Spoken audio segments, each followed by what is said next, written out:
नमस्कार, मैं प्रिया। ये कहानी स्कूल के दिनों की है, जब मैं स्कूल से घर को आया करती थी। एक बार मुझे एक आदमी मिला। वह मुझे देखकर पूछा, क्या तुम मुझे जानती हो? मैंने उसे कहा नहीं, लेकिन उसने मुझसे पूछा, क्या तुम मुझसे रोज मिलना पसंद करोगी? मैंने उसका बिन जवाब दिए मैं वहां से चली गई। लेकिन एक बार मेरे पास मैसेज आया किसी का। उसने मेरी काफी सारी फोटो भेजी। वह देखकर मुझे थोड़ी घबराहट हुई। अगले दिन वह आदमी मेरे घर के सामने खड़ा हुआ था और मुझे देखकर मुस्कुरा रहा था।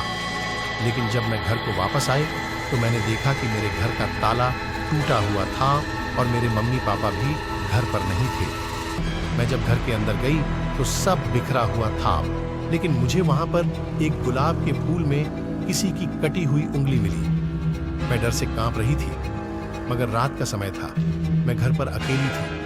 मेरे दरवाजे पर किसी की दस्तखत सुनाई दी। मुझे लगा मेरे मम्मी पापा हैं, लेकिन जब मैंने सीसीटीवी में देखा, वही आदमी मेरे दरवाजे पर खड़ा था। वह सीसीटीवी से मुझे कुछ कहना चाहता था। उसने एक अजीब सा मास्क पहने था और उस नंबर से मेरे पास मैसेज आया, वॉइस रिकॉर्डिंग।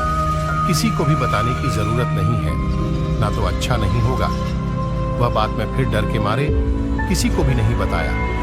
यानी कि मम्मी पापा की सुरक्षा के लिए भी मैंने वह बात अपने अंदर दबा कर रखी।